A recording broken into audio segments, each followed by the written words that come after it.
কেমন আছেন? কথা শোনা যায়?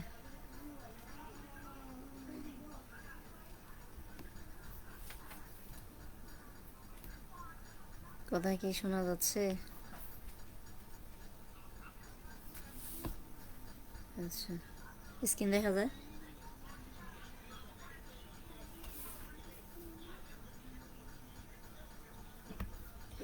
স্ক্রিন দেখা যাচ্ছে?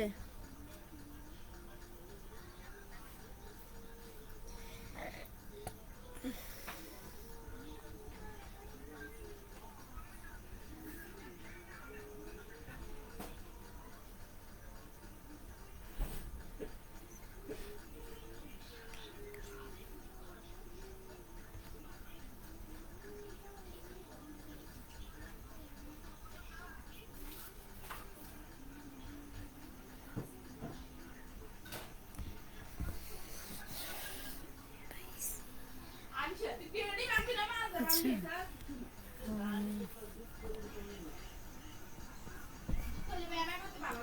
আচ্ছা দেখেন, আজকে হচ্ছে আমরা ইতিপূর্বে হচ্ছে Alfred Lord Tennyson, Robert Browning, তারপরে হচ্ছে ম্যাথিউ আর্নল্ড এর লেখাগুলা, মানে লেখা যে কবিতাগুলো ছিল সেগুলো শেষ করছি। আজকে যেটা পড়াবো সেটা হচ্ছে আপনার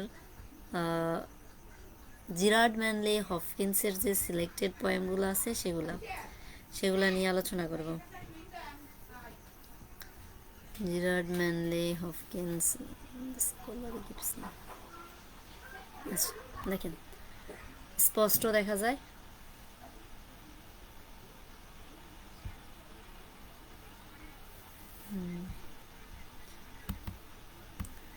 জিরার্ড ম্যানলে হপকিন্স, ঠিক আছে। এনার পুরা নাম হচ্ছে কি জিরার্ড ম্যানলে হপকিন্স, অ্যাবাউট হচ্ছে জিরার্ড ম্যানলে হপকিন্স। যদিও বা এই পেজটা এখানে হইতো, ওই পেন্টিং একটু মিস্টেক হওয়ার কারণে এটা উপরে চলে গেছে। আচ্ছা, জিরার্ড ম্যানলে হপকিন্স জন্মগ্রহণ করেন 1844 সালে। তিনি মৃত্যুবরণ করেন 1889 সালে। He is called the founder of curtal sonnet. আমরা মূলত সনেট পড়ছি, Shakespearean sonnet, Petrarchan sonnet, Italian sonnet, কিন্তু এই কার্টাল সনেটের নাম কখনো শুনছেন? কার্টাল সনেটের নাম কখনো শুনছেন? আচ্ছা, ইয়েতে দেখা যায় না। কার্টাল সনেটের নাম কখনো শুনছেন?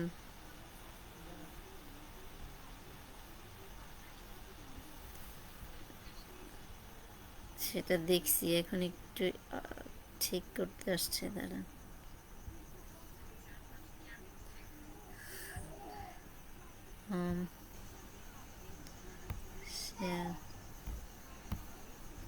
মাত্র আমি দেখলাম যে এটা তো ইয়াতে চলতেছে, এটা এখন আসতেছে না।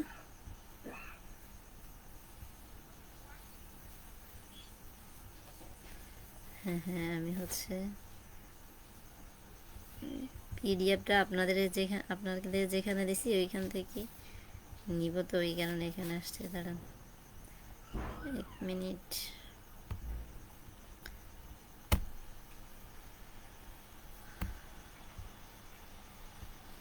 এবার ঠিক আছে না?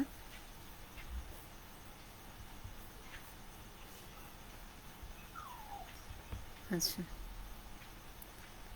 জিরার্ড ম্যানলে হপকিন্স, আচ্ছা, আবার প্রথম থেকে তাহলে বলি না। এই যে জিরার্ড ম্যানলে হপকিন্স, তিনি জন্মগ্রহণ করেন 1844 সালে, মৃত্যুবরণ করেন 1889 সালে। হি ইজ কল্ড কনসিডারেড, তাকে বিবেচনা করা হয় দ্য ফাউন্ডার, মানে প্রতিষ্ঠাতা অফ কার্টাল সনেট। তাকে এই কার্টাল সনেটের প্রতিষ্ঠাতা হিসেবে বিবেচনা করা হয়। এর আগে কখনো কার্টাল সনেটের নাম শুনছেন? আচ্ছা, আমরা কিন্তু এমনিতে সনেটের নাম শুনছি। সনেট কত লাইনের কবিতা হয়? 14 লাইনের সনেট। শেক্সপিরিয়ান সনেটের নাম শুনছি, পেত্রারকান সনেটের নাম শুনছি, ইতালিয়ান সনেটের নাম শুনছি, কিন্তু এই যে কার্টাল সনেটের নাম, সেটা হয়তো বা যাত্রা শুনতেছেন, এটা এটার প্রবক্তা হচ্ছে আপনার এই জিরার্ড ম্যানলে হফকিন্স। এই কার্টাল সনেটের মধ্যে লাইন সংখ্যা হয় হচ্ছে আপনার 10টা এবং হাফ, মানে 10.5 লাইনের একটা কবিতা হয় এখানে। ঠিক আছে, প্রথম 6 লাইনের মধ্যে কবিতার নিজের কথাগুলা বলে এবং 5 লাইনে 4.5 লাইনে এসে তিনি হচ্ছে মূল ব্যাখ্যাটা দেয়, যেটা আমরা হচ্ছে কি সনেটে শিখছি যে ফার্স্টের লাইনগুলাতে বা ফার্স্ট 8 লাইনে কি করে যে প্রবলেমের কথা বলে এবং লাস্টের আপনার 6 লাইনে এসে কি সমস্যাটা সমাধান কিভাবে করে সেটা নিয়ে আলোচনা করে হয়। ঠিক একই রকমভাবে কার্টা সনেটের হচ্ছে 10.5 লাইনের একটা কবিতা, যেটা ফাউন্ড করছেন আপনার এই জিরার্ড ম্যানলে হপকিন্স। তিনি মূলত দুইটা কবিতার মধ্যে এই কার্টাল সনেটটা ব্যবহার করছেন। ঠিক আছে, তো অত ব্যাকগ্রাউন্ড আর লাগবে না, যেহেতু এক্সাম ক্লাসে মানে খুবই সন্নিকটে, তাই আমি আর বেশি বলতে চাই না, বাট এতটুকু বললাম, সেটা জানা রাখলেই ভালো। তারপরে দেখেন, এই যে curtal sonnet is a 10.5 lines. Curtal sonnet হয় 10.5 লাইনের একটা কবিতা। সনেট ডিভাইসড বাই হপকিন্স, যে এই সনেটটা আপনার এই জিরার্ড ম্যানলে হপকিন্সে এটার হচ্ছে প্রতিষ্ঠা করেন। Having an ABC ABC DBC DC, মানে এই কার্টাল সনেটের রাইম স্কিম কি হয়ে থাকে, ABC ABC DBC DC rhyme scheme. এখানে কিন্তু ওই যে আমি আমার আগের লেখাকে কপি করছি, এই কারণে আমার খানম, মেহরাজ খানমের খানম নামটা এখানে উঠে আসছে। ঠিক আছে, এটা কিন্তু নাই। আমি পিডিএফ মেক করার পরে আর এটা দেখি নাই যে এখানে কি কি ঠিক আছে, মেক করে ফেলছে তাড়াতাড়ি করে। আচ্ছা দেখেন, হি belongs to the Victorian period. এই যে জিরার্ড ম্যানলে হপকিন্স, যেহেতু আমরা ভিক্টোরিয়ান পোয়েট্রি পড়তেছি, এখানের অন্তর্ভুক্ত যতজন কবি আছে সবাই কিন্তু ভিক্টোরিয়ান পিরিয়ডেই বিলং করছে, তো এটা অজানার কিছু না। The duration of the Victorian period হচ্ছে 1832 থেকে 1901 সাল পর্যন্ত। There are two sub parts of the Victorian period, সেটা হচ্ছে দ্য ফ্রি র্যাপালাইটস আর একটা হচ্ছে অ্যাস্থেটিসিজম অ্যান্ড ডেকাডেন্স। এটা অন্যকালীন, যেহেতু এটা এখানে ইউজই করা আছে। আচ্ছা দেখেন, there are fourth poems by Gerard Manley Hopkins in the third year syllabus. এই থার্ড ইয়ার সিলেবাসে, থার্ড ইয়ারের যে সিলেবাসগুলো আছে সেই সিলেবাসে জিরার্ড ম্যানলে হপকিন্সের কয়টা কবিতা আছে, 4টা কবিতা আছে। আমরা ইতিপূর্বে যে কবিতাগুলা পড়ছি, আলফ্রেড লর্ড টেনিসনের যে কবিতা লক্সলে হল, সেগুলা ড্রামাটিক মনোলগ। ইনোনি, সেটাকেও ড্রামাটিক মনোলগ ধরা যায়। The Lotos Eaters dramatic monologue. Tithonus, তারপর হচ্ছে the last ride together, Andrea del Sarto, Fra Lippo Lippi, my last duchess. শুধুমাত্র থায়ারসিস বাদে বাকি প্রায়গুলা হচ্ছে, থায়ারসিস এবং দ্য স্কলার গিপসি বাদে বাকিগুলাই কি ড্রামাটিক মনোলগের আওতায় পড়ে। কিন্তু জিরার্ড ম্যানলে হপকিন্সের যে পয়েমগুলো আছে এগুলার মধ্যে 3টা, মানে যে 4টা, তার মধ্যে আপনার এই দ্য উইন্ড হোবার, এটা হচ্ছে প্যালিক্স র্যান্ডাল, এই 2টা হচ্ছে প্যাত্রার্কান সনেট। আর স্প্রিং অ্যান্ড পল, এটা একটা ড্রামাটিক মনোলগ। আর পেইড বিউটি বা পাইড বিউটি বলা হয়, এটাই মূলত হচ্ছে কার্টাল সনেট। এটা মনে রাখবেন, এটা কিন্তু আসে যে হোয়াট টাইপ অফ পয়েম, যে সাজেশন দেখছেন না, যে ব্রিফ কোশ্চানে কিন্তু আসে যে এইটা what kind of poem is, ধরেন দ্য লোটাস ইটাস, আর what kind of poem is আপনার কি বলে Locksley Hall, what kind of poem is Windhover. তো এটা মনে রাখবেন, আমরা কিন্তু ব্যাকগ্রাউন্ডে এটা লিখিয়ে দিছি, প্রত্যেকটা কবিতার পাশে লিখে দিছি যে এটা কোন ধরনের কবিতা। এই দ্য উইন্ড হোভার এটা হচ্ছে পেত্রারকান সনেট, প্যালিক্স র্যান্ডাল এটা পেত্রারকান সনেট, স্প্রিং অ্যান্ড ফল এটা হচ্ছে dramatic lyric poem, pied beauty যেটাকে বলে সেটা হচ্ছে আপনার কার্টাল সনেট। এতটুকু নিয়ে কারো কোনো কোশ্চেন আছে?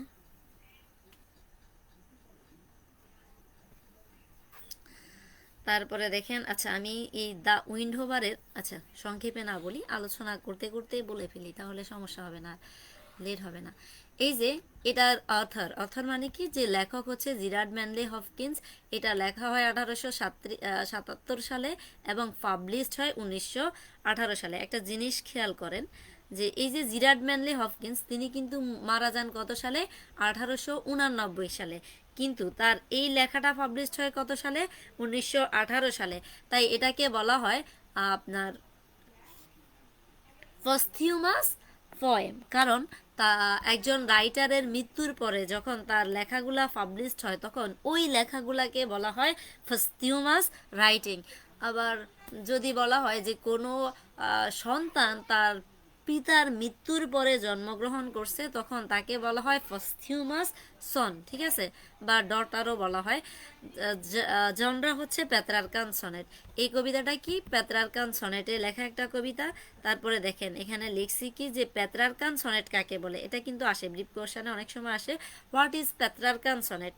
দেখেন note, the Petrarchan sonnet named after the 14th সেঞ্চুরির ইটালিয়ান পয়েট পেত্রার্ক। এটা হচ্ছে আপনার ব্রিফ কোশ্চানে না আসলেও আমি কিন্তু ব্রড কোশ্চানে এই জিনিসটা ইউজ করব, মানে এখানে যতটুকু লিখছি পেত্রার্কান সনেট সম্পর্কে এটা কিন্তু আমি লিখবো। তো ভালো করে দেখেন, the Petrarchan sonnet named after the 14th century Italian poet Petrarch. এই যে পেত্রার্কান সনেট নামটা এসেছে 14 শতকের ইটালিয়ান কবি পেত্রার্কের নাম অনুসারে। The Petrarchan sonnet consist of 14 lines. এই পেত্রার্কান সনেট গঠিত হয় 14 লাইনে and divided into two section, এবং এটা দুইটা ভাগে বিভক্ত হয়, ঠিক আছে। এই 14 লাইন হচ্ছে দুইটা ভাগে বিভক্ত হয় পেত্রার্কান সনেটের। The first section of Petrarchan sonnet consist of 8 lines. এই যে পেত্রার্কান সনেট 14 লাইনের কবিতা, এটা দুইটা সেকশনে বিভক্ত হয়। প্রথম সেকশন গঠিত হয় প্রথম 8 লাইন নিয়ে, এবং সেকেন্ড যে সেকশন সেটা গঠিত হয় পরের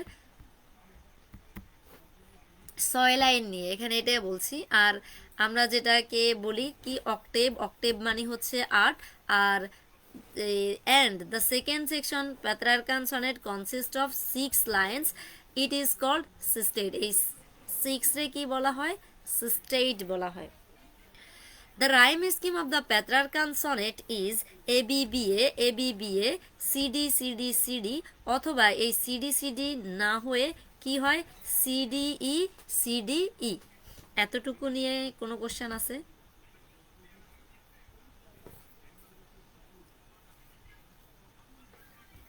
লাইন্স, এই কবিতার লাইন আছে কয়টা? 14টা। তারপরে দেখেন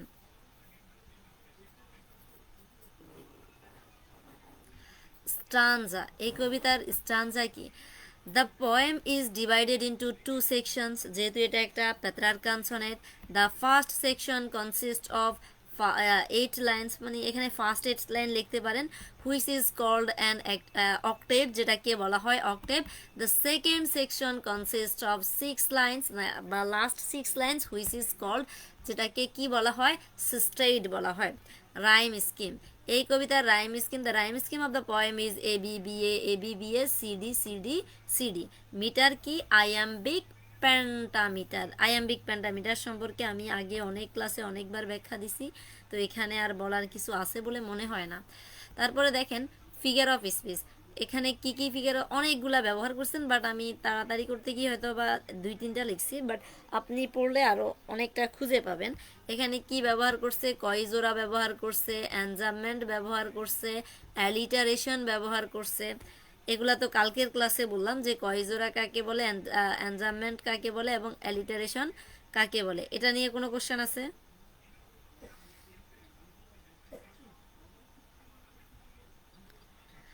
আচ্ছা, এই কবিতাকে আবার it is a semi romantic religious poem, এটা একটা সেমি রোমান্টিক ধর্মীয় কবিতা।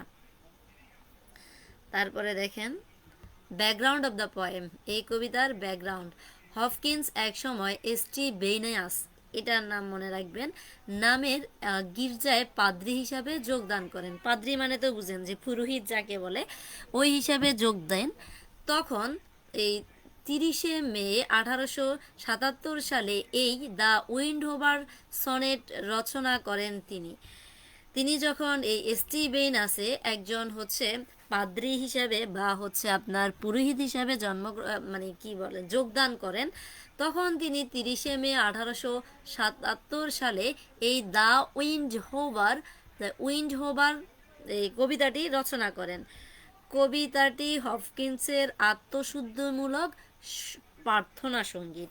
মানে এই কবিতার মধ্যে কিন্তু কবি ঈশ্বরের কাছে প্রার্থনা করবেন ঈশ্বর যেন তার বুকের মাঝে একটা আঘাত করে তাকে পবিত্র করে দেয়, তার হৃদয়ের ভিতরে যেন ধর্মের প্রতি একটা হচ্ছে কি, ধর্মের প্রতি যেন তিনি খুবই বিশ্বস্ত হয়ে পড়েন, এটা বলতেছেন। তারপরে দেখেন, এটি একটা সনেট কবিতা, এখানে কবি মহান ঈশ্বরের কাছে নিজের হৃদয়ের পবিত্রতার জন্য প্রার্থনা করেন। আচ্ছা, লাইন বাই লাইন পড়লে আরো ক্লিয়ারলি বুঝবেন। আচ্ছা, আগে বলেন তো এই উইন্ড হোভার মানে কি? WIND, এটার মানে কি বলেন তো? উইন্ড হোভার, এটা এটা আসলে কি? দ্য উইন্ড হোভার, শুধুমাত্র উইন্ড হোভার মানে কি সেটা বলতে পারবেন? What is windhover? Wind, এটা হচ্ছে একটা পাখির নাম, বাজ পাখি বা ঈগল পাখি আমরা যেটাকে বলি, ঠিক আছে? মেন ফয়েম, এই উইন্ড হোভার মানে হচ্ছে একটা পাখি যেটাকে আমরা বাজ পাখি বা ঈগল পাখি বলে থাকি। বাজ পাখি বা ঈগল পাখি, বা হচ্ছে আপনার এই ঈগল পাখি, লিখতে পারি না তারপরেও একটু চেষ্টা করলাম এই আর কি।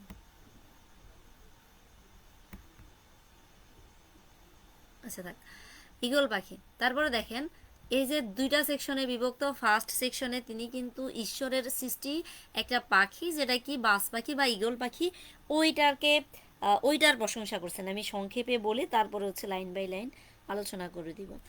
উনি হচ্ছে ফার্স্টে ঈশ্বরের সৃষ্টি একটা পাখি যেটাকে কি বলা হয়? বাজ পাখি বা ঈগল পাখি। আচ্ছা, পাখিদের রাজা কাকে বলা হয় বলেন তো?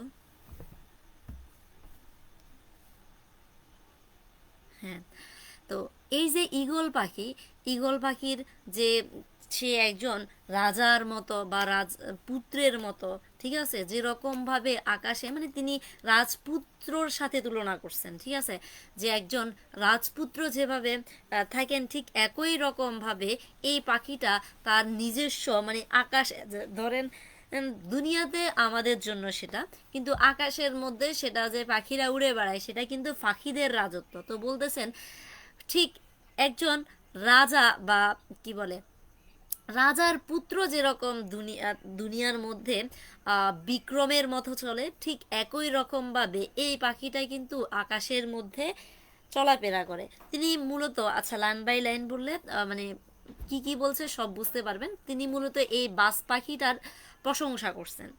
তারপরে সেই যে সৃষ্টিকর্তার বাজ পাখিটা নিয়ে তিনি অনেক প্রশংসা করছেন। বাজ পাখি যেরকমভাবে একটা কিছু ছো দিয়ে থাবা মেরে তার শিকারকে হচ্ছে কি ধরে নেয়, ঠিক একই রকমভাবে তিনি এটার সাথে ঈশ্বর যে আমাদের পৃথিবীতে বজ্রপাত করে, ওই বজ্রপাত করার সাথে সাথে পৃথিবীতে ঈশ্বর যেটাকে দেখতে পারে না ওইটার উপর কিন্তু তিনি বজ্রপাত, মানে তার মতে বজ্রপাত করার সাথে সাথে ওইটা আগুনে ধ্বংস হয়ে যায়। ঠিক একই রকমভাবে তিনি ঈশ্বরের কাছে প্রার্থনা করেছেন তার মনের ভিতরে ঈশ্বর যেন ওই রকম বজ্রপাত করে তার মনের যে মানে মানে হচ্ছে যে কি ধর্ম সম্পর্কে যে খারাপ চিন্তা ভাবনাগুলা সেগুলা যেন মানে সেগুলা যেন শেষ করে দিয়ে তাকে হচ্ছে ঈশ্বরের জন্য, মানে মানে ধর্মের জন্য পবিত্র করে দেয়, বা তাকে তার হৃদয়কে যেন ধর্মের জন্য পবিত্র করে নেয়, বা ঈশ্বরের সেবায় তিনি যেন নিয়োজিত হতে পারেন, তাকে যেন ঈশ্বর ওই রকম আত্মশুদ্ধি মানে দেয়, এরকম কিছু হচ্ছে এখানে আলোচনা করছে। এখন লাইন বাই লাইন বললে আরো বুঝতে পারবেন, বাট শর্টকাট কি বলছি সেটা বুঝছেন?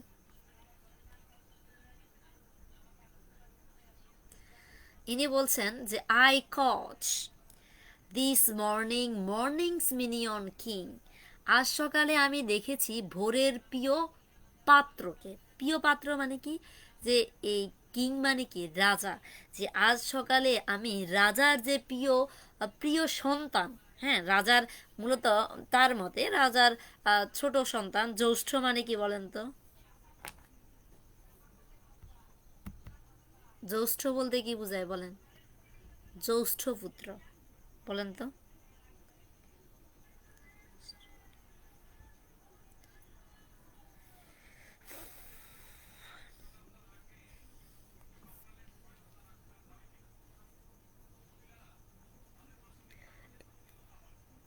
জ্যৈষ্ঠ বলতে কিভাবে দ্বিতীয় পুত্রকে বোঝায়?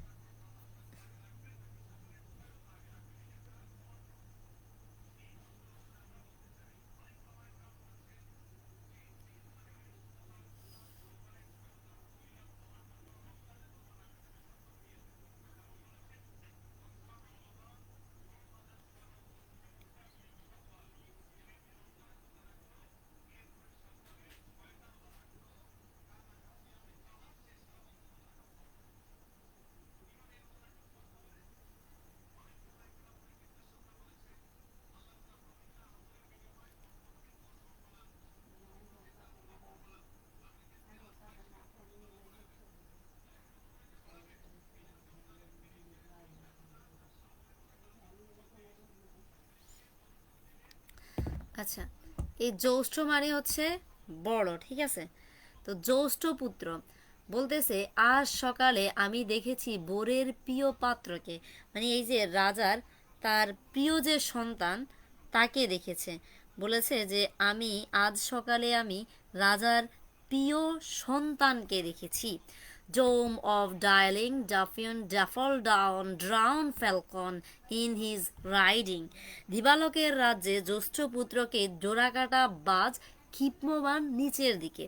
বাট এই দুইটা লাইনে বলতে তিনি কি বুঝাইছেন আমি একটু বলি, যে তিনি বলছেন আজ সকালে আমি ভোরের প্রিয় পাত্রকে দেখেছি, মানে সকালবেলা যখন সূর্য ওঠে তখন পাখিরা কিন্তু আকাশের মধ্যে উড়ে। তো ওই আকাশের যে মানে রাজ্য, আকাশ ধরেন মানে পাখিদের রাজ্য কোথায়? আকাশে। যারা হচ্ছে মানে পাখিরা কি আকাশের মধ্যে উড়ে বেড়ায়, আকাশ না মানে উপরে উড়ে বেড়ায়। তো ওইখানকার যে রাজ্য, ওই রাজ্যের যে বড় পুত্র সেটাকে কাকে বলা হয়েছে? এই যে ফ্যালকন বা হচ্ছে আপনার ফ্যালকনকে, যে ডোরাকাটা বাজ ক্ষিপ্রমান, মানে আজ সকালে আমি দেখেছি ভোরের প্রিয় পাত্রকে দিবালকের রাজ্যের, মানে সকালবেলার যে একটা রাজ্য রয়েছে আকাশে, ওই রাজ্যের বড় পুত্র ডোরাকাটা বাজ ক্ষিপ্রমান নিচের দিকে। ওই বাজ পাখিটা এই ফ্যালকন শব্দের অর্থ হচ্ছে কি? বাজ পাখি। যে ওই বাজ পাখিটা নিচের দিকে উড়ে বেড়াচ্ছে সেটা বলতেছেন। এই দুই লাইন বুঝছেন? বলতেছে আজ সকালে আমি দেখেছি ভোরের প্রিয় পাত্রকে। ভোরের প্রিয় পাত্র কি? সকাল হলে পাখিরা কি করে? কিচির মিচির করে। তো এই যে সকালবেলার মানে ওই রাজ্যের ঈগল পাখিকে, পাখিদের কি বলা হয়? রাজা বলা হয়, বা এখানে বাজ পাখি বোঝানো হয়েছে। তো দিবালোকের রাজ্যের মানে সকালবেলার যে একটা রাজ্য রয়েছে আকাশে, ওই রাজ্যের বড় পুত্র ডোরাকাটা বাজ, যার মানে যে উড়ে বেড়াচ্ছে, যার মানে সে নিচের দিকে মানে উঠছে, মানে ক্ষিপ্রমান মানে খুব দ্রুত বেগে উঠছে, ওই রকম বোঝানো হয়েছে। এই দুই লাইন বুঝছেন? Fall down. ফ্যালকন কিন্তু বাজ পাখির নাম, সেটা মনে রাখবেন। ফ্যালকনস মিন হচ্ছে বাজ পাখি। তারপরে দেখেন of the ruling level underneath him steady air and striding. ধেয়ে চলে নিজের উড়ে চলার এলাকায় তার ঢানার নিচে জড় বাতাস বয়, উড়ে নামতে থাকে।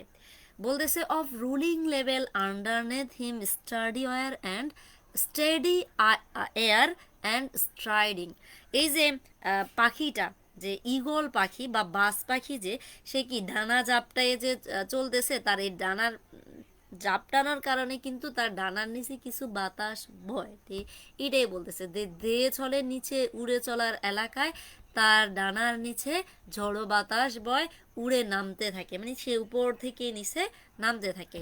এই তিন লাইনের যদি আমি আবার বলি একবার, যে কবি কি বলছেন? যে আজ সকালে আমি সকালবেলার রাজ্যের মানে রাজার প্রিয় পাত্রকে দেখেছি। সেটা কি? রাজ্যের জ্যেষ্ঠ পুত্র, বড়, মানে আকাশে যে পাখিরা উড়ে তাদের মানে ওই পাখিদের রাজ্য কোথায়? সেটা হচ্ছে আকাশে। ওই রাজ্যের রাজপুত্র, রাজার বড় পুত্র, মানে ওই রাজ্যের রাজার বড় পুত্র কাকে বলছেন? এই ফ্যালকন বা বাজ পাখিকে বলছেন যে এই বাজ পাখি মানে খুব দ্রুত বেগে নিচের দিকে নামতেছে এবং দিয়ে চলে নিজের উড়ে চলার এলাকায়। এই যে পুরা উপরে যে আকাশটা আছে পাখিরা কিন্তু ওইখানে চলে, তাদের ওইটাই হচ্ছে এলাকা। তো সে সারাক্ষণ ওই জায়গায় ঘুরে বেড়াচ্ছে, তার এই ডানা ঝাপটিয়ে ডানা ঝাপটানোর ফলে তার কিন্তু ডানার নিচে কিছুটা হচ্ছে কি বাতাস বইছে। এতটুকু এখানে এই 3 লাইনে বোঝানো হয়েছে। এরপরে দেখেন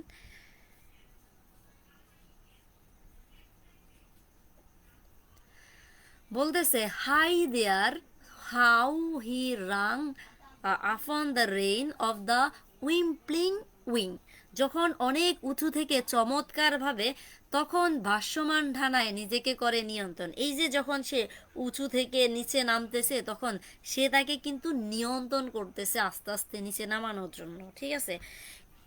ইন হিজ অ্যাস্ট্রে মানে তার বিজয়ে উল্লাসের সাথে, then off forth on swing এরপর থামে আবার ডানা জাপটায় গতি বাড়ায়। As a skate's heel sweep smooth a bow wind the hurl and gliding. কি বলতেছে কার মতো করে? এই যে কি বলে স্কুটিং করে যে যারা পায়ের মধ্যে মানে জুতা দিয়ে আরোহীর মতো নিজেকে নিয়ন্ত্রণ করে উড়ে চলে সে ডানা জাপটায় আর করে সুইং। এটা মূলত প্রথম কয় লাইন 6 লাইন। এই 1 2 3 4 5 6। আচ্ছা এরপরে দেখেন rebuffed the big wind my heart in hiding.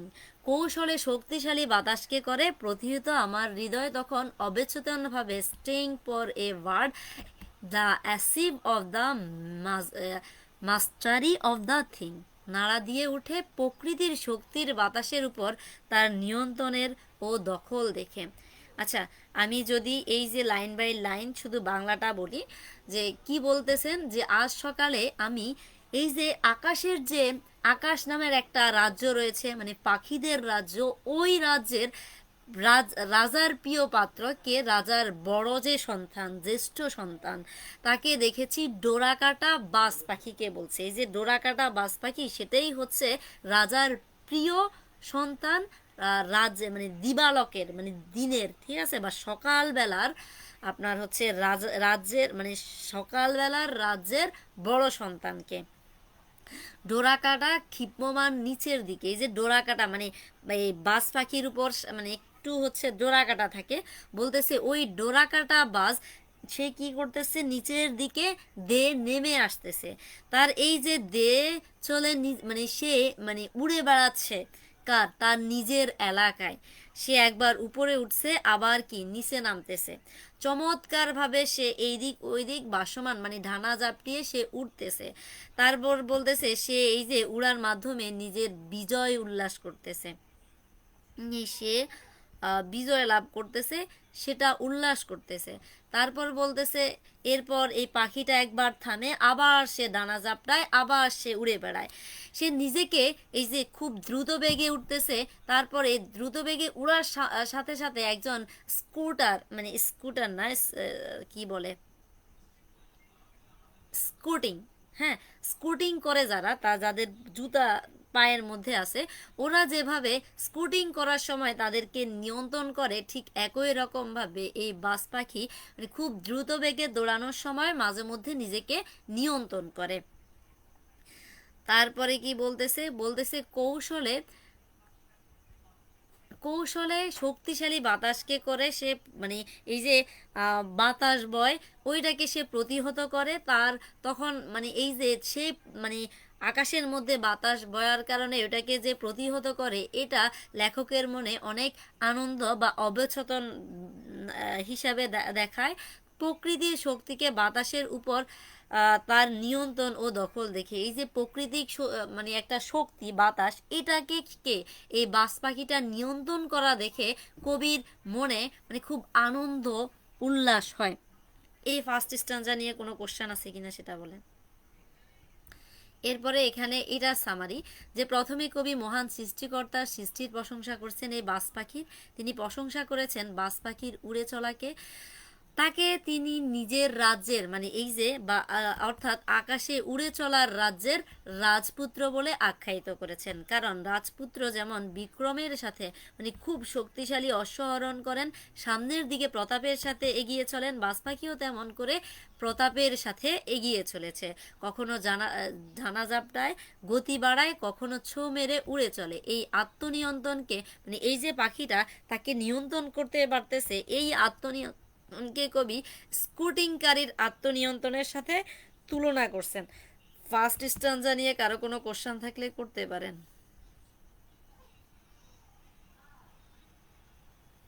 এটা নিয়ে কারো কোনো কোশ্চেন আছে?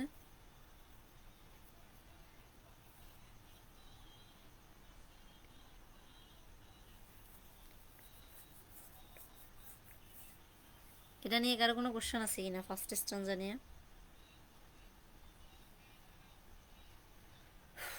কথা তো বলবেন ভাই। তারপরে দেখেন second stanza, brute beauty and valour and act oh air pride plume here. কি বলতেছে যে রূপমধু বিক্রমে ও প্রভাব, সব বাতাস কেটে উড়ে চলায় মাথার টোপরে ও পালকে মিশেছে একসাথে। Buckled and the fire that breaks from thee then a billion. বলতেছে সব যেন হয়েছে একত্রিত তোমার হতে, যে আগুন ঝরে পড়া যা হাজার হাজার বছর। কি বলতেছে এই দুই লাইনে সেটা বলি, যে এখানে কবি এই যে পাখিটাকে সেটাকে রূপ মানে খুব মানে রূপময় হিসাবে তুলনা করছেন, যে একজন বিক্রমের প্রভাব যেরকম একজন রাজ্যের রাজার সন্তানের যেরকম একটা তেজ থাকে, ঠিক একই রকমভাবে এই রূপমধুর এর একটা কি থাকে বা এই পাখিটার মধ্যে একটা তেজ থাকে। সব বাতাস কেটে উড়ে চলে মানে তার ভিতরে একটা তেজ থাকে। সেই যে আকাশের উপরে যে বাতাস থাকে ওই বাতাসটাকে সে কেটে মানে বাতাসটাকে পেরিয়ে সে নিজের মানে চলাচল করে বা উড়ে বেড়ায় ওই আকাশের মধ্যে। মাথার টোপরে ও পালকে মিশেছে একসাথে, মানে সে যে মানে কি উড়ে বেড়াচ্ছে তখন কি তার বাতাসে কিন্তু তার মাথার মানে তার গায়ের মধ্যে যে ইয়েগুলা থাকে পালকগুলা থাকে ওইগুলা উড়ে বেড়ায় সেটা বলতেছেন। Buckle and the fire that breaks from thee then a billion, সব যেন হয়েছে একত্রিত তোমার হাতে, যে আগুন ঝরে পড়েছে যা হাজার বছর ধরে।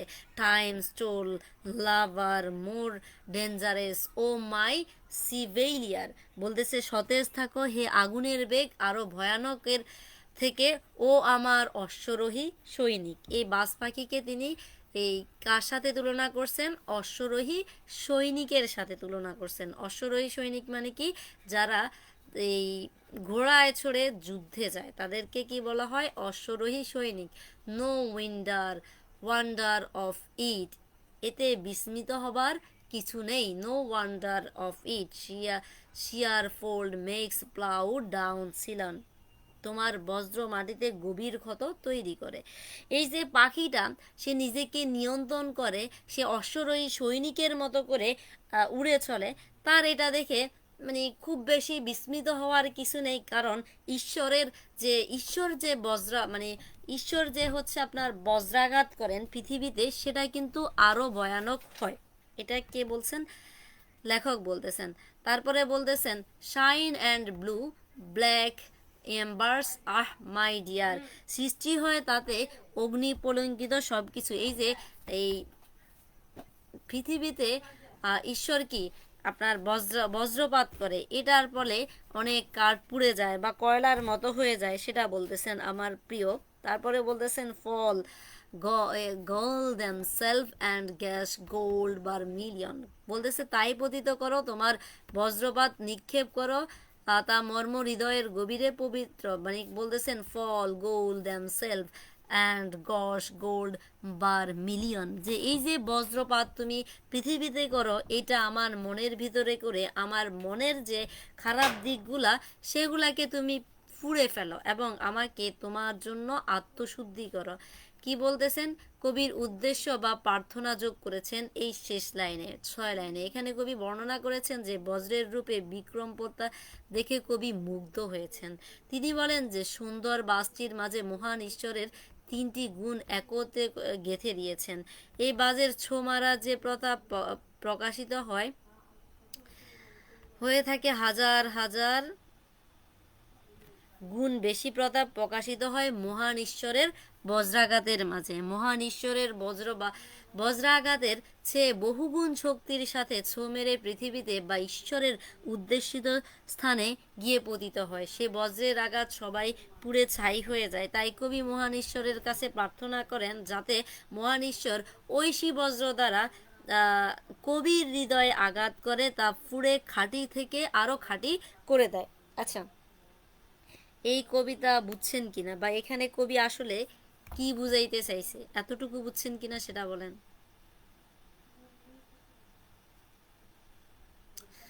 তারপরে আসেন সেকেন্ড কবিতা, সেটা হচ্ছে ফেলিক্স র্যান্ডাল। এটা মূলত র্যান্ডাল, এটা একজনের নাম। আচ্ছা, আগে পড়ি তাহলে বুঝবেন।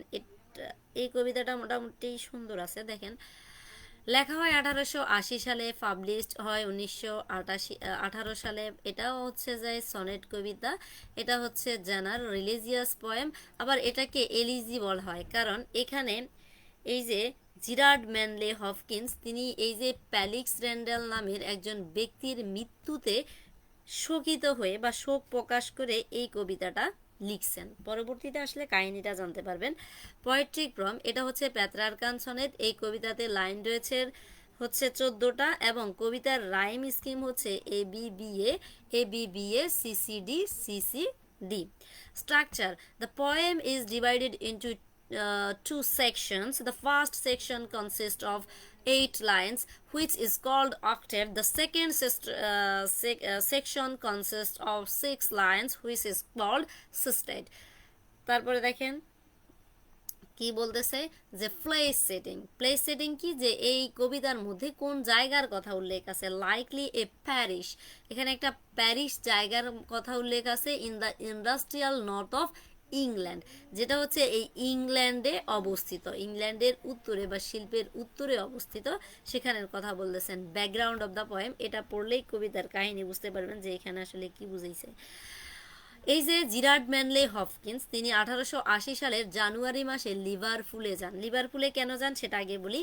ইনি মূলত একজন পোপ ছিলেন বা ধর্মীয় একজন ব্যক্তি ছিলেন। এই যে আমাদের মাঝে মধ্যে হুজুরদের স্থান পরিবর্তন করতে হয় না, এই মসজিদ থেকে ওই মসজিদে যায়, ঠিক একই রকমভাবে এই যে জিরার্ড ম্যানলে হপকিন্স, তিনি কি করেন, মানে স্থান পরিবর্তন করে 1880 সালে এই লিভারপুলে যান, এটা মনে রাখবেন।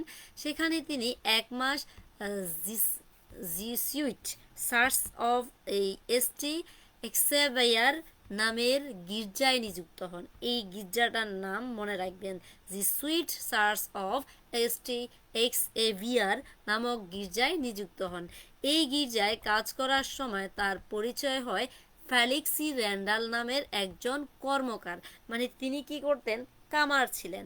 তিনি ঘোড়ার নল বা পাদুকা তৈরি করতেন। আচ্ছা, এতটুকু বলি যে এই যে জিরার্ড ম্যানলে হপকিন্স, তিনি মূলত একজন পাদ্রী ছিলেন, বা আমরা যাকে হুজুর বলি, বা যেটাকে হচ্ছে হিন্দুদের ভাষায় কি বলে, পুরোহিত বলে।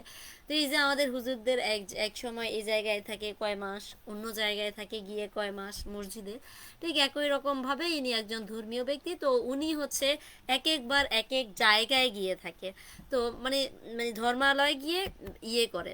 তো এই যে লিভারপুল নামে একটা জায়গায় তিনি 1880 সালে যান। ওইখানের একটা হচ্ছে গির্জায় তিনি চাকরি করেন। ওই গির্জার নাম হচ্ছে জিসুট চার্চ অফ এসটি এক্সেভিয়ার। ওই গির্জায় যখন তিনি চাকরি করেন, ওই অবস্থায় তার সাথে বা ওই চাকরিরত অবস্থায় তার সাথে একজন ব্যক্তির পরিচয় হয়। ওই ব্যক্তির নাম হচ্ছে ফেলিক্স র্যান্ডাল, যেটা আমাদের এই কবিতার নাম কি, ফেলিক্স র্যান্ডাল। ঠিক আছে, এতটুকু বুঝছেন।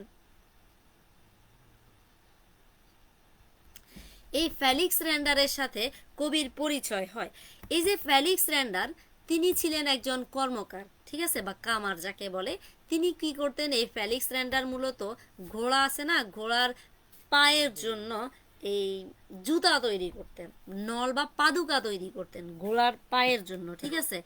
তো র্যান্ডাল হঠাৎ যক্ষা রোগে আক্রান্ত হন এবং 1880 সালে, কিন্তু কবিতার মধ্যে যক্ষা রোগের কথা উল্লেখ নাই, কবিতার মধ্যে আছে তিনি 4টা রোগের কারণে মৃত্যুবরণ করছেন। আচ্ছা আসেন, যক্ষায় আক্রান্ত হন এবং 1880 সালের 21শে এপ্রিল তিনি মারা যান। পরবর্তীতে এটা এই যে যক্ষা রোগে মারা যান এটা কিন্তু সেট সাজেশনে আছে বিদায় লিখছি, বাট কবিতার মধ্যে লেখা আছে তার 4টা রোগের কারণে তিনি মারা যান, লাইন বাই লাইন পড়লে বুঝতে পারবেন। পরবর্তীতে হপকিন্স 1880 সালের 28শে এপ্রিল র্যান্ডালের জীবনী নিয়ে ক্ষুদ্র পরিসরে এই যে প্যালিক্স র্যান্ডাল কবিতাটা লেখেন। আচ্ছা কেন লিখছেন সেটাও একটু সংক্ষেপে বলি। মূলত এই যে প্যালিক্স র্যান্ডাল তিনি অনেক মানে তার ফিজিক্যালি ভাবে তিনি অনেক সুস্থ ছিলেন বা ভালো একটা দেহের অধিকারী ছিলেন।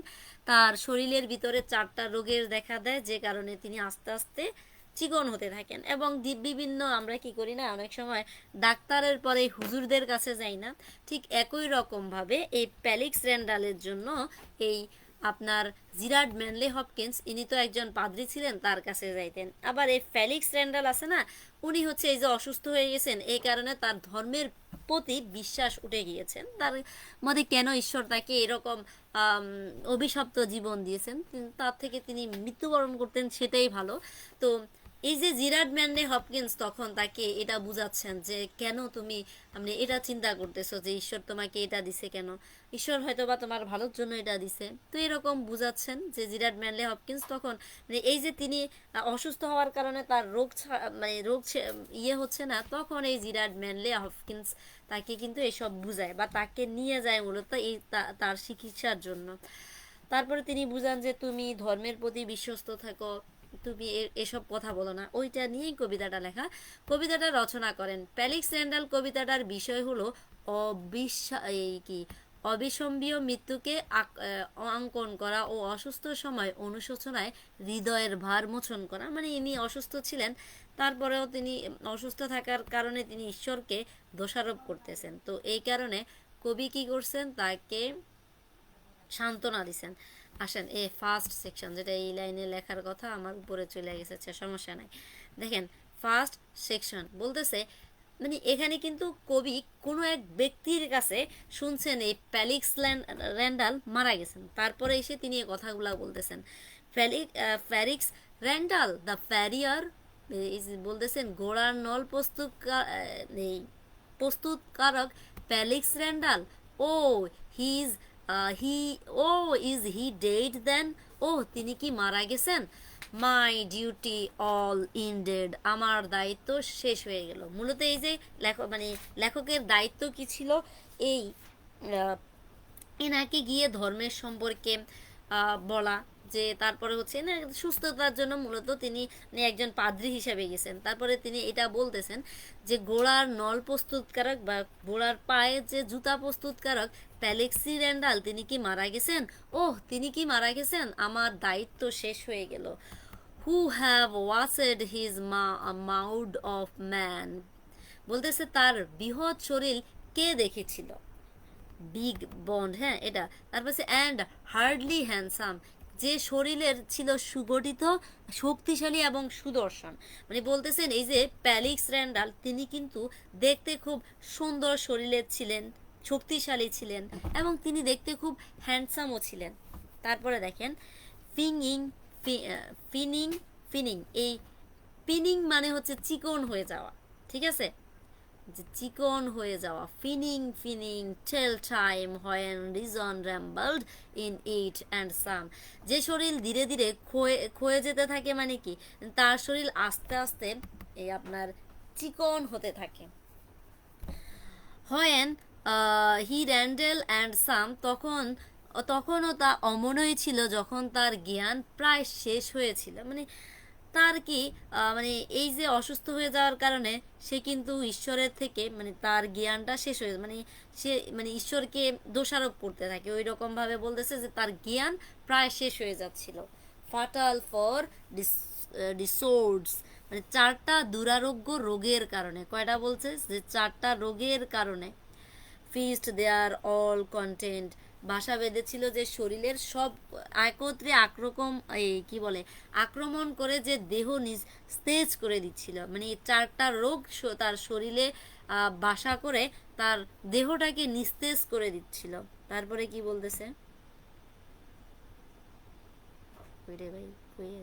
আচ্ছা এখানে সিকনেস ব্রোক হিম, এই যে অসুস্থতা তাকে ভেঙে দিয়েছিল, মানে কি ভেঙে গিয়েছিলেন, ইম্পিচি হি caused at first but mended, প্রথম দিকে যন্ত্রণায় অসুস্থ হয়ে তিনি অভিশাপের আওড়াতেন, মানে তিনি নিজেকেই অভিশাপ দিতেন যে তিনি যেন মারা যান।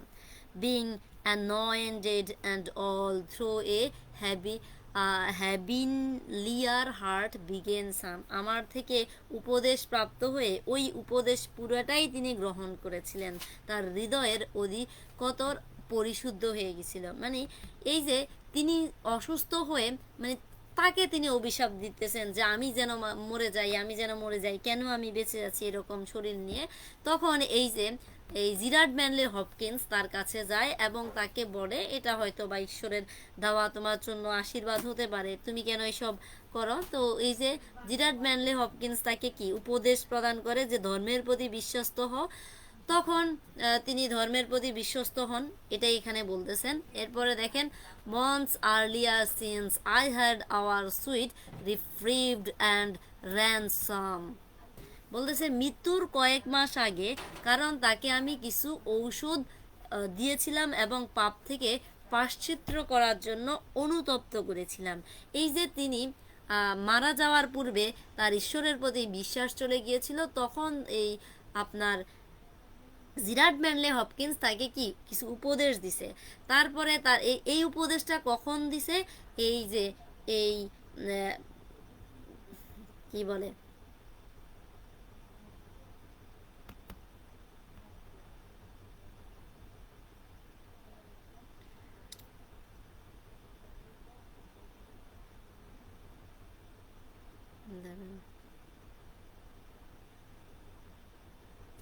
এই প্যালিক্স র্যান্ডাল মৃত্যুবরণের কয়েক মাস আগে সে কিন্তু তার এই মানে লেখক যে তাকে এই উপদেশগুলো দিছেন, তার মৃত্যুর কয়েক মাস আগে সে এটা কিন্তু মেনে নিয়েছিল এবং সে তার ভুল বুঝতে পেরে প্রায়শ্চিত্ত করেছিল।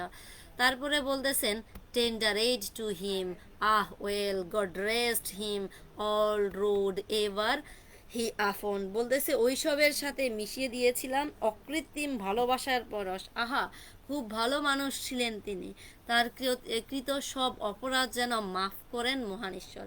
তো এখানে তিনি তার প্রশংসা করতেছেন, বলতেছেন উনি খুব ভালো মানুষ ছিল, যেন মহান ঈশ্বর সে যে অপরাধগুলা করছিল সেগুলা তাকে ক্ষমা করে দেয়। এটা কিন্তু মূলত ফার্স্ট স্ট্যান্জার শেষ। এখন এই ফার্স্ট স্ট্যান্জার ব্যাখ্যা আমি এখানে দিয়েছি।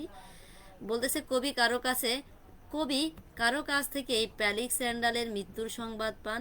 এরপর তিনি তার সম্পর্কে বলেছিলেন, তিনি বলেন যে র্যান্ডালের মৃত্যুর সাথে সাথে তার দায়িত্ব শেষ হয়ে গেল, কারণ অসুস্থ থাকাকালীন সময়ে র্যান্ডাল রোজ দেখতে আসতেন। তিনি বলতেন যে র্যান্ডালের শরীর ছিল সুগঠিত, কিন্তু 4টা রোগ আক্রান্ত করে তার ধীরে ধীরে অসুস্থ হয়ে পড়ে। র্যান্ডাল অসুস্থর প্রথম দিকে র্যান্ডাল সব কিছু অভিশাপ দিতেন, কারণ তার যন্ত্রণায় অসহ্য লেগেছিল। কিন্তু মৃত্যুর কয়েক মাস আগে কবি যখন তাকে অনুশোচনা করান, তখন তিনি শান্ত হয়ে যান। এরপর তিনি ঈশ্বরের কাছে ক্ষমা প্রার্থনা করেন যে ঈশ্বর যেন এই ব্যক্তিকে ক্ষমা করে দেন। এই যে ফার্স্ট সেকশন, এটা বুঝছেন কিনা সেটা বলেন।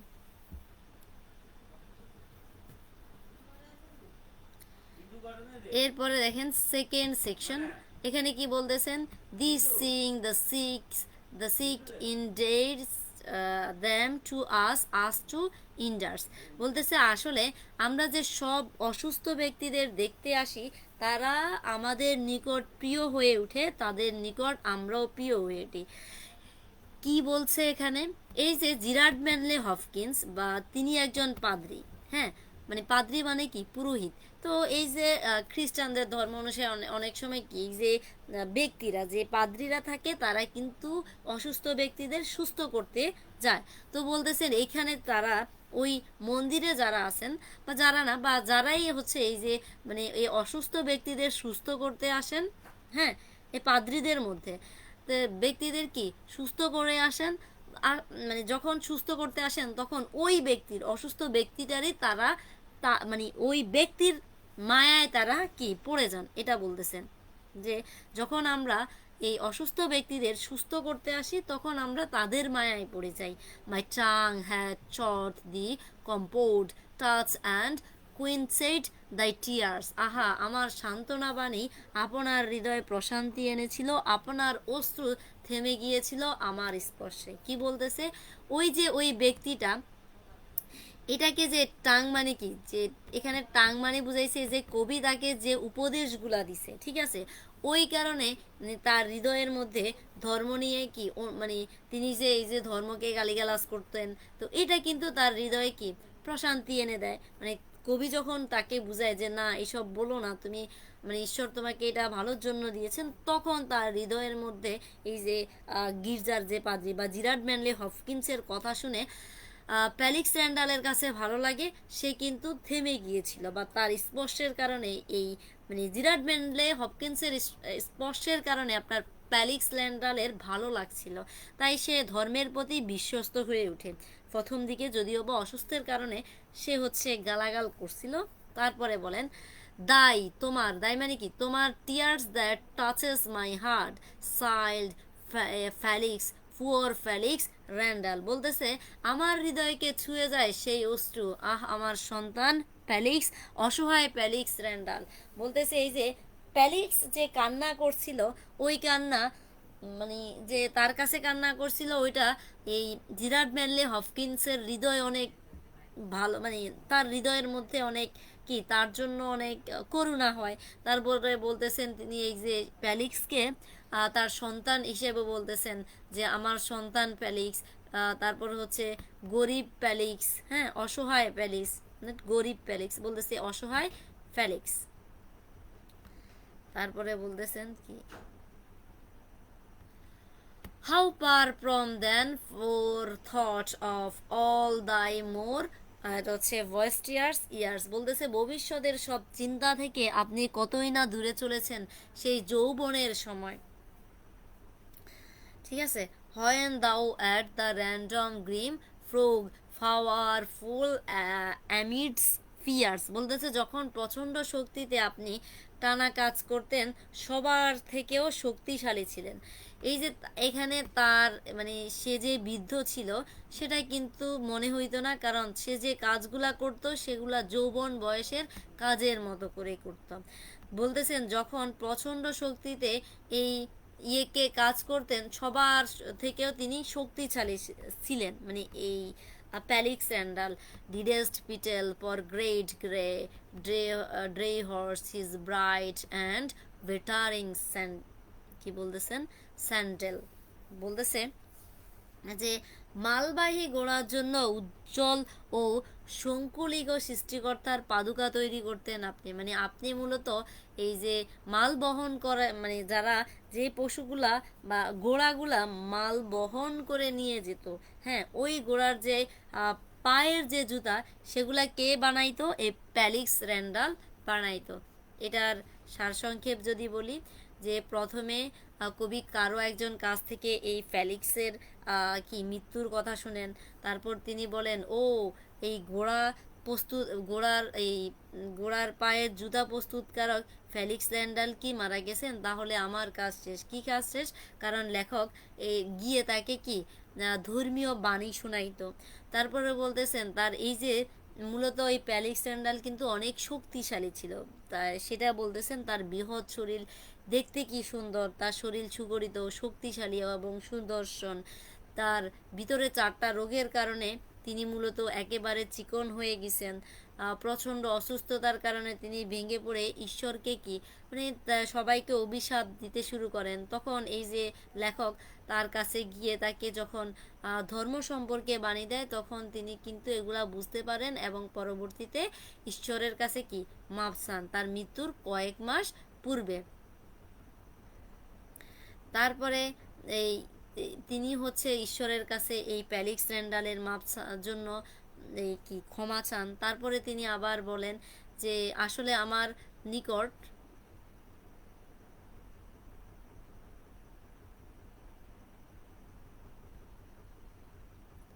কি বলতেছেন এই যে আমরা মানে তারা মানে যে পাদ্রীরা অনেক সময় মানুষকে সুস্থ করতে যায়, তখন তারা মানে এই অসুস্থ ব্যক্তিদের মায়ায় পড়ে যান। তখন তিনি বলতেছেন যে তিনিও তার মায়া পড়ে গেছেন, তার যে চোখের জল ছিল সেটা হচ্ছে আপনার এই জিরার্ড ম্যানলের হপকিন্সের মনের মাঝে কি প্রশান্তি জাগিয়ে তোলে।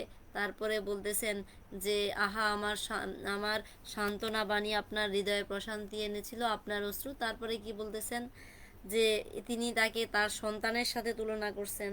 তারপরে বলছেন অসহায় প্যালিক্স র্যান্ডাল, আপনি তো হচ্ছে কি আপনি মানে বৃদ্ধ হইলেও আপনার কাজ কিন্তু যুবকদের মতো করেছিল। আপনি কি তৈরি করতেন? মালবাহী যে ঘোড়া, ওই ঘোড়ার পায়ের জুতো তৈরি করতেন। এটাই হচ্ছে এটার সারসংক্ষেপ। প্যালিক্স র্যান্ডালে কি বলতেছে সেটা বুঝছেন?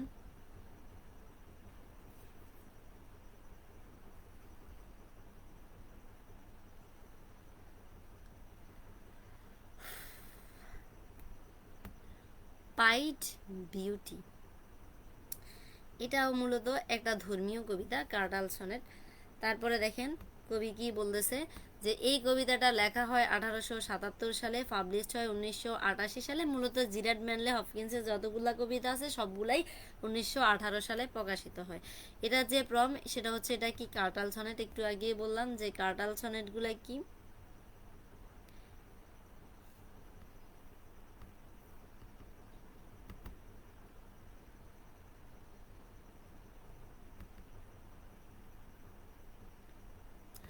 এই কার্টাল সনেট ইজ এ শর্ট মানে আচ্ছা বলতেছে কার্টাল সনেট মূলত 10.5 লাইনের একটা কবিতা। এই কবিতাগুলোর প্রবক্তা হচ্ছে জিরার্ড ম্যানলে হপকিন্স এবং এই কবিতাগুলোর রাইম স্কিম হচ্ছে A B C S B C D B C D C, ঠিক আছে।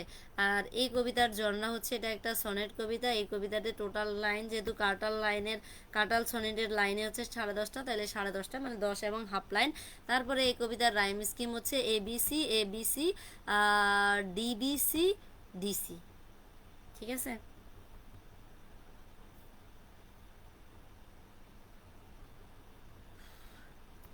Background of the poem, Hopkins এর ফাইট বিউটি কবিতাটি সনেটের আঙ্গিকে বিবেচনা বা রচনা করা হয়। এই ধরনের কবিতাকে কার্টাল সনেট বলা হয়।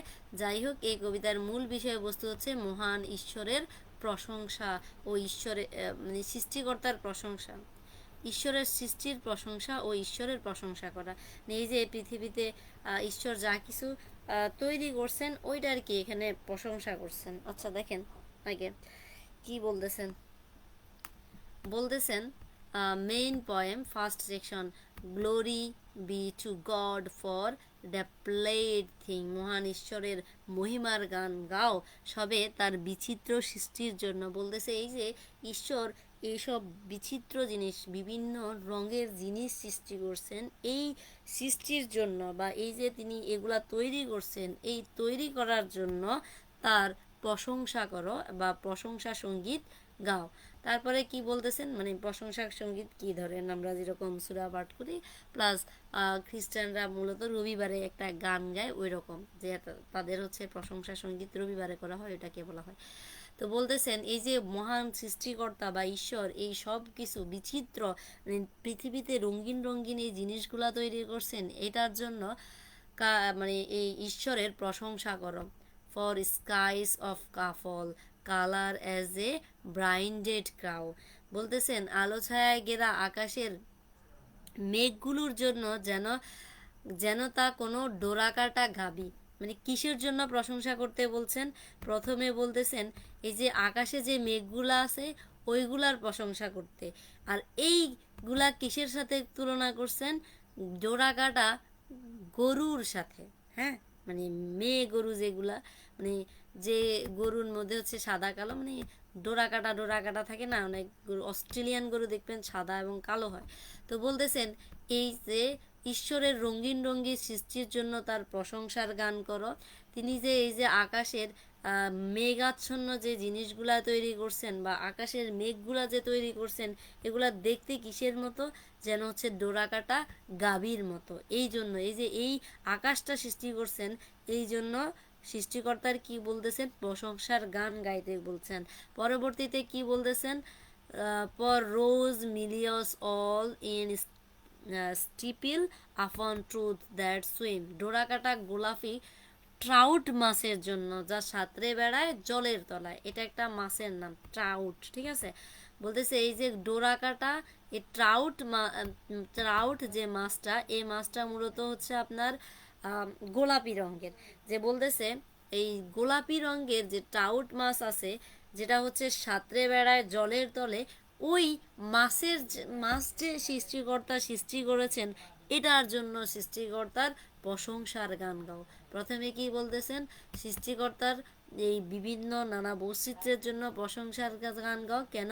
তিনি যে এই যে আকাশের মেঘাচ্ছন্ন আকাশ সৃষ্টি করছেন, এগুলার জন্য প্রশংসার গান গাও। এই মেঘাচ্ছন্ন আকাশটা আসলে কীরকম বলতেছেন? এটাকে তুলনা করছেন বা মেটাফর ইউজ করছেন এখানে। এটার রং না অ্যাজ আর লাইক, হ্যাঁ, অ্যাজ দ্বারা তুলনা করছেন। তাহলে এটা কি সিমিলি? যে কিসের সাথে তুলনা করছেন?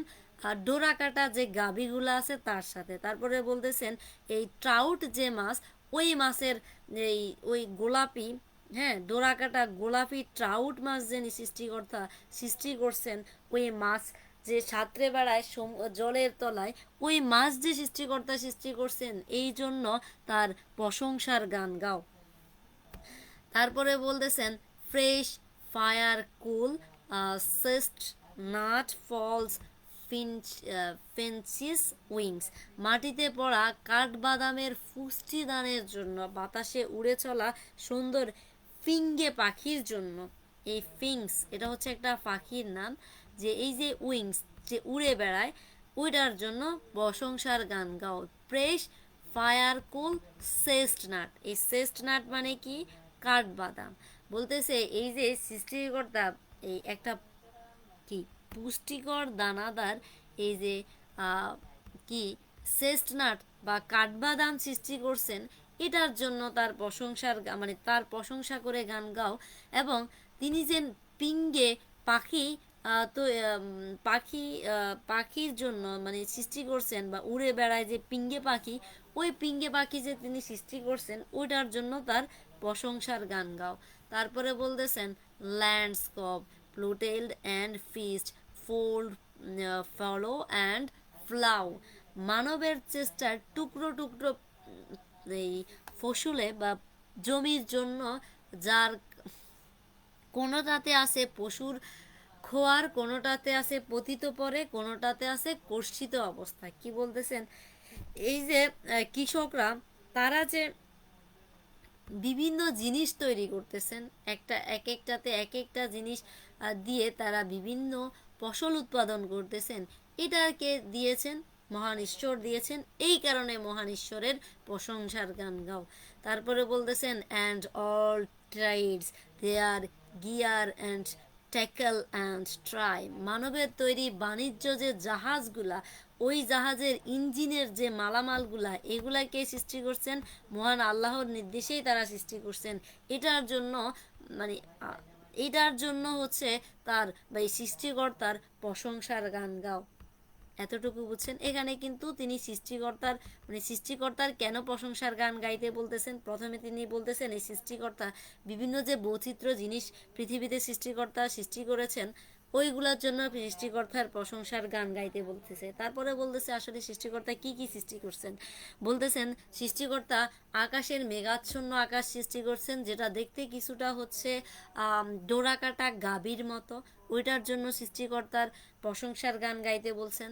তারপরে বলতেছেন গোলাপি রঙের একটা মাছ যেটা হচ্ছে ট্রাউট, ওই ট্রাউট মাছটা সাঁতরায় কোথায়? জলের তলায়। ওই ট্রাউট মাছ যে সৃষ্টিকর্তা সৃষ্টি করছেন, এই কারণে সৃষ্টিকর্তার প্রশংসার গান গাইতে বলতেছেন। তারপরে বলতেছেন মাটিতে পড়ে থাকা চেস্টনাট। চেস্টনাট মানে কি? যে কাঠবাদাম। এই যে সৃষ্টিকর্তা কাঠবাদাম সৃষ্টি করছেন, এবং এই পিঙ্গে বা পিংস, প্রিন্সেস, এটা কি বাংলায় কি বলে? পিঙ্গেস। এই পিঙ্গেস যে বা পিঙ্গে যে পাখিটা রয়েছে, এই পাখির যে আকাশে উড়ে বেড়ায়, ওই উড়ে বেড়ানোর জন্য বা ওই যে পিঙ্গে পাখিটা সৃষ্টি করার জন্য ঈশ্বরের মানে সন্তুষ্টি বা ঈশ্বরের প্রশংসা করে গান গাইতে বলতেছেন।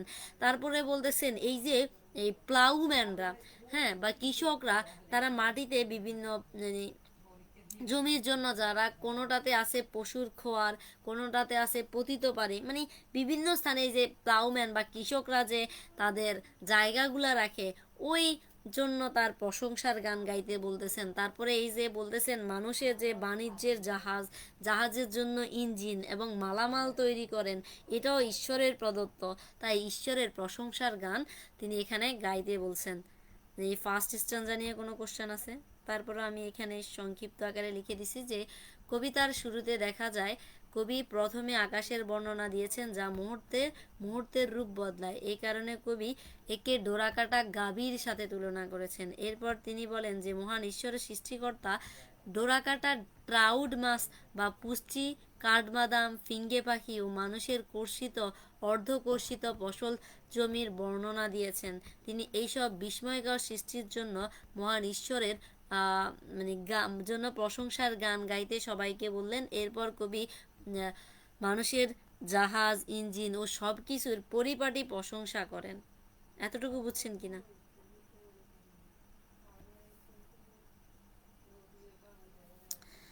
তারপরে হচ্ছে সেকেন্ড স্ট্যান্সা। এই স্ট্যান্সায় কবি কি বলতেছেন? যে all things counter original spare strength. এখানে কিন্তু তিনি প্রশংসার গান গাইতে বলছেন। এখানে এসে কি বলেন দেখেন, যে তার সৃষ্টির সবই তো বিচিত্র, ভিন্ন আকৃতির, সাধারণ অসাধারণ, কোনটা অদ্ভুত ধরনের, কোনটা কি অদ্ভুত ধরনের, হোয়াট এইবার যাই হোক, is fickle freckled who knows how, কোনোটা পরিবর্তনশীল, কে জানে এমন কেন সব পাশাপাশি বিরাজ করে। উইথ সুইপ স্লো সুইট সোর অ্যাডাজ ডুইম, কি অ্যাডাজল ডুইম ডিম, কি বলতেছেন? উইথ সুইফট স্লো সুইট সোর অ্যাডাজল ডিম, বলতেছে এই যে দ্রুত, তারপর হচ্ছে গতি, মিষ্টি, টক, উজ্জ্বল ও অনুজ্জ্বল প্রভা। এখানে কি বলতেছেন? এই যে all things counter original spare strange, তার সৃষ্টির সবই তো মানে বিচিত্র, এক একটা এক এক রকম, ভিন্ন ভিন্ন আকৃতির, সাধারণ অসাধারণ সবই থাকে। হোয়াট এইবার যাই হোক, স্পিকেট প্রিকেট হু মানে হু নোজ হাউ, কে জানে এমন কেন সবগুলা, যে এই যে অন্ধকার আছে, আলো আছে, দ্রুত আছে, তারপর হচ্ছে ধীরে আছে মানে আস্তে, হ্যাঁ, তারপর হচ্ছে মিষ্টি আছে, টক জাতীয় জিনিস তিনি সৃষ্টি করছেন, মিষ্টি জাতীয় জিনিস সৃষ্টি করছেন, একটা একটার বিপরীত, একটা উজ্জ্বল জিনিস সৃষ্টি করছেন, একটা অনুজ্জ্বল জিনিস। এই অ্যাডজাল অর্থ কি? উজ্জ্বল, ডিম অর্থ অনুজ্জ্বল, সুইফট, তারপর হচ্ছে স্লো, সুইট অ্যান্ড সোর, এই যে টক মিষ্টি, মানে একটা একটার বিপরীত তিনি যে কেন সৃষ্টি করছেন এটা কবি জানেন না। তারপরে বলতেছেন he father sports whose beauty is first sense, কি বলতেছেন? সব কিছুর উৎসাহ হলেন কেবল তিনি, তার রূপের কোনো পরিবর্তন হয় না কবু, মানে ঈশ্বরের কোনো রূপের পরিবর্তন হয় না, তিনি যে সৃষ্টি করছেন কোনোটা মানে একটা একটার বিপরীত সৃষ্টি করছেন। তারপরে বলতেছেন প্রেইজ হিম, সবাই তার প্রশংসা সঙ্গীত গাও। বুঝছেন কিনা?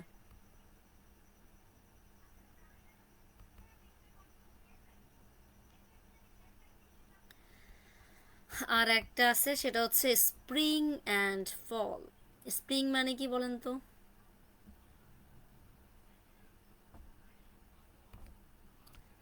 স্প্রিং বসন্তকাল, এখানে ফলকে হচ্ছে, সাউন্ডটা একটু অফ করলে ভালো হয়। আচ্ছা, ফলকে সিম্বলাইজ করা হয়েছে। ফল বলতে মূলত অটাম সিজনকে বোঝানো হয়েছে, অটাম শরৎকালকে। দেখবেন ব্রিফ কোশ্চেনে আসে এখানে ফল বলতে কি বোঝানো হয়েছে, অটাম সিজনকে বোঝানো হয়েছে। আচ্ছা, কবিতা পড়লে বুঝবেন। এটা লেখা হয় 1880 সালে, পাবলিশড হয় 1880 সালে। এটার জনরা হচ্ছে লিরিক্যাল পয়েম। এই কবিতার লাইন হচ্ছে 15টা, স্টানজা হচ্ছে একটা। ঠিক আছে, কবিতার রাইম স্কিম কি কি? কবিতার rhyme scheme A B C, A B C, D B D C D, E F E. এখানে যে ফিগার অফ স্পিচগুলা ব্যবহার করা হয়েছে কয় জোড়া? Ocular image, alliteration, enjambment, assonance, personification, simile, anaphora. মানে এগুলো নিয়ে কোনো কোশ্চেন আছে কিনা? ফিগার অফ স্পিচ কোনটা কি?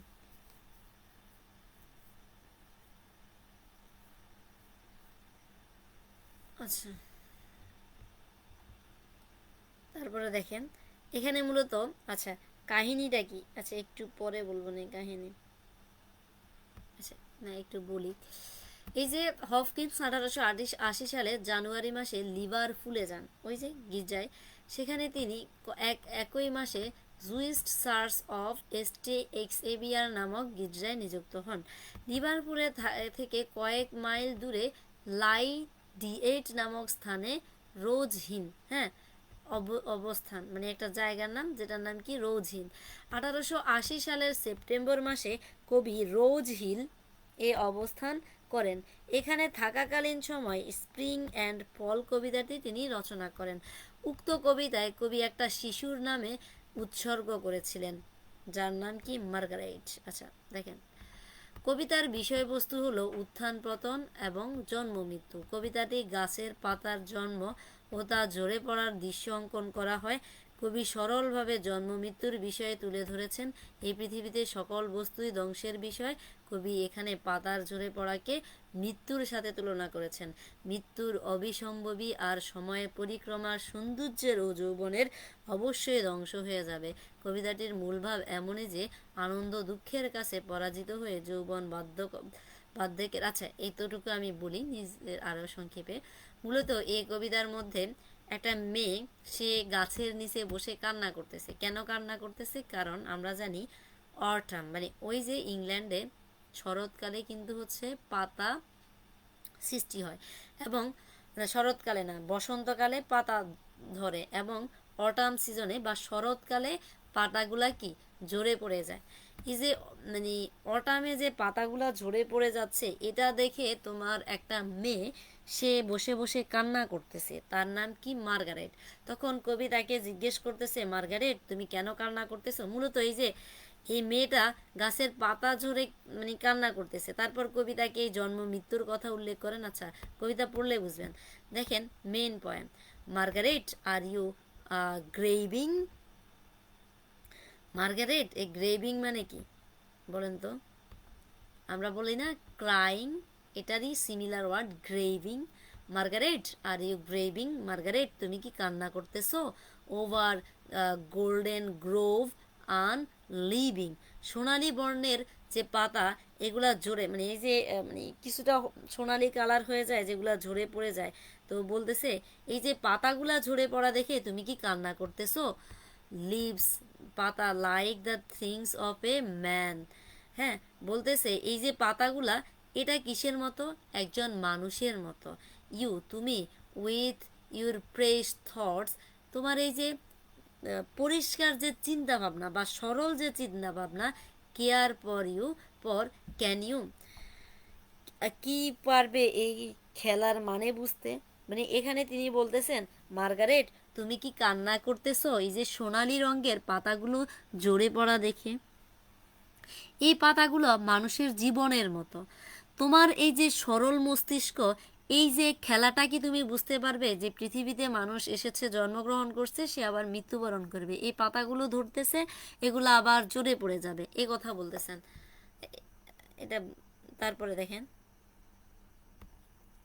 আহ, as the heart grow older, আহা যেহেতু অভিজ্ঞতা ধীরে ধীরে পাকা হবে, এটার মানে কি যে তুমি আস্তে আস্তে বড় হবে। আহা মানে তুমি যখন আস্তে আস্তে বড় হবে, it will come to such sights colder, সেহেতু তুমি একসময় বুঝতে পারবে এই কষ্টের দৃশ্যের মানে। এই যে পাতাগুলা এখন তুমি ছোট দেখে এই পাতাগুলা জোরে ধরা, মানে ঝরে পড়ে যাচ্ছে, এটা দেখে তুমি কান্না করতেছো, কিন্তু এমন এক সময় আসবে যে তুমি বড় হবে, তখন এই যে পাতাগুলা ঝরে পড়তেছে তখন তোমার এই কষ্টের দৃশ্যটা কষ্ট বলে মনে হবে না। বাই অ্যান্ড বাই নর স্পেয়ার এ শাই, খুব দ্রুত জানতে পারবে, তখন সামান্য দুঃখ হবে না তোমার মনে, এই কথাই বলতেছে। তারপর দেখেন আমি একটু আগে এটা বলে দিছি লাইনের, বলতেছে though world of worn wood leaf meal lie, যখন বুঝবে এই নশ্বর পৃথিবীর কথা, মানে এই যে পৃথিবী সৃষ্টি করছে, এই পৃথিবীর আসলে কীরকমভাবে চলছে, এটা যখন তুমি বড় হয়ে বুঝতে পারবে, and yet you will weep and know why, কিন্তু আহা তখন তুমি কাঁদবে এটা জেনে, no no matter child the man, মানে তখন তুমি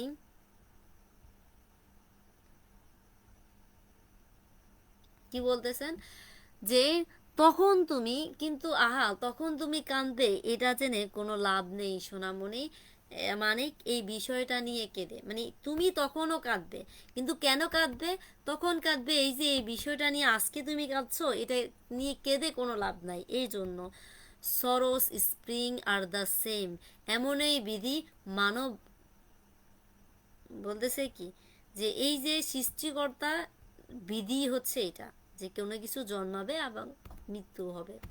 নর মাউথ হ্যাড নর নর মাইন্ড এক্সপ্রেসড, কোনো ভাষার জানা নেই এর রহস্য, না কেউ বোঝাতে, বুঝতে বা প্রকাশ করতে পারবে। তারপরে বলতেছে কি, what heart heard of ghost guessed, বলতেছে হৃদয়ে যা শুনতে পায়, আত্মা যা অনুভব করে থাকে তা, it is the blight man was born for, নশ্বর পাপী মানব এর জন্যই জন্মেছে, মানে এই যে মানুষ পৃথিবীতে জন্মগ্রহণ করছে মৃত্যুর জন্য। It is Margaret you mourn for, এই কান্নারত মার্গারেট এর জন্য তুমিও জন্মেছো, এই যে তুমি আজকে জন্মেছো, তুমিও একদিন মৃত্যুবরণ করবে, তুমি এটা দেখে কেন কান্না করতেছো, এটা বলতেছেন সারাংশ। যে কবিতায় দেখা যায় কবি একটা ছোট্ট শিশুর কান্না করার কারণে বর্ণনা করেন। একটা শিশু সোনালী গাছের পাতা ঝরে পড়া দেখে কান্না করে, কবি তাকে বলেন মার্গারেট এটা নিয়ে কেন কান্না করতেছো, কান্না করার দরকার নেই। তার ক্ষুদ্র হৃদয়ের সরল চিন্তা এই পাতা ঝরার রহস্য বুঝতে পারবে না, তবে যেহেতু তার বয়স বাড়ার সাথে সাথে তার অভিজ্ঞতা হবে, মার্গারেট দ্রুত এই রহস্য বুঝতে পারবে যে পাতাগুলা কেন ঝরে পড়তেছে। পাতা জন্মায় ঝরে পড়ার জন্যই, এই যে পৃথিবী নশ্বর পৃথিবী, সবাই এভাবে জন্মায় ধ্বংস হবার জন্য, মানে সবাই জন্মগ্রহণ করে মৃত্যুর জন্য। হয়তো যখন মার্গারেট এই রহস্যটা বুঝতে পারবে তখন সে কাঁদবে না, কিন্তু তবুও কাঁদবে মার্গারেট যখন জানবে তাকেও চলে যেতে হবে সুন্দর পৃথিবী ছেড়ে। আসলে কেন এই প্রকৃতি, কি বলতেছে, আসলে কেন প্রকৃতির সব জন্মায় ও মরে যায় তার প্রকৃত রহস্য খুবই জটিল একটা রহস্য, এই নিয়ে হৃদয়ের অনুভব করে কোনো ভাষা ব্যবহার করা বা কোনো পদ্ধতি অবলম্বন করা প্রকাশ করার নয়। নশ্বর পৃথিবীর ধ্বংস হবার জন্যই তাই মার্গারেটের কান্নার দরকার নেই, কারণ সেও একদিন মৃত্যুবরণ করবে, মানে সেও মৃত্যুর জন্যই জন্মেছে। শেষ। বুঝছেন কিনা সেটা বলেন।